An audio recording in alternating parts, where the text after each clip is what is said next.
Hey everybody, I'm Sammy Gibbons, a reporter with the USA Today Network Wisconsin, bringing you today's Coronavirus 5 and 5. This is a 5-minute rundown of the top 5 headlines you need to know about coronavirus in Wisconsin today. Coming at you every weekday from our network of journalists. First up, our daily numbers update. Around the state today, there are 12,687 positive COVID-19 cases. And so far, 459 people have died while diagnosed with the virus. About 16% of those with COVID-19 currently are hospitalized. First up in headlines, last week, counties around the state reopened after the state Supreme Court struck down Governor Tony Evers' safer at home order. People flocked to bars, restaurants, a wide array of stores, but health experts still urge caution.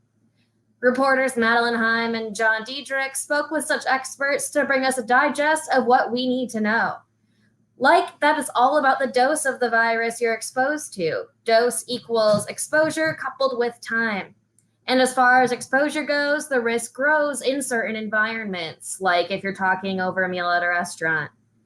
Check out the important article for the must-knows on coronavirus in Wisconsin at jsonline.com.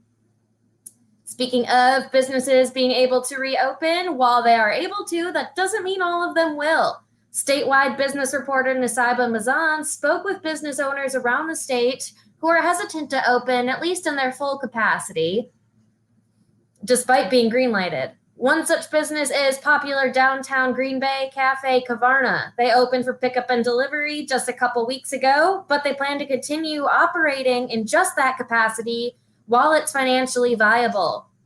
Several Door County business owners, Stevens Point business owners, elsewhere around the state, operators say they're hesitant, whether it's because of a loved one who is at high risk or what have you. They don't want to put their bottom lines before public health is the common message. Some research suggests in-person voting that occurred in April may have led to a large increase in the rate of coronavirus tests, but not all research agrees. The report has not been peer-reviewed and is the third to come out since the election, but the first to show a positive link. This is from the University of Wisconsin-Oshkosh and Ball State.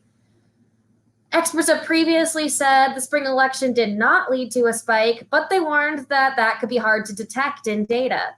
Investigations, including contact tracing by local health officials, were also inconclusive, though in Milwaukee County, they found 26 residents who may have been infected with COVID-19 during in-person voting. For a better understanding of that debate, head to the full article online at jsonline.com as well. Last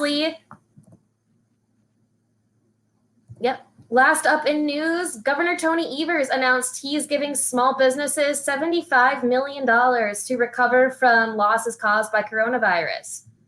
Governor Tony Evers said the money would go toward businesses that were shut down by the pandemic. Leaders of the legislature's budget committee have signed off on a plan by the Evers administration to give child care providers $51 million to help them reopen and give their workers temporary raises. Both plans rely on an influx of money Congress provided states that will help them respond to the COVID-19 pandemic. Under the Democratic governor's plan, businesses could get grants of $2,500 each to help cover things like insurance, wages, and other costs.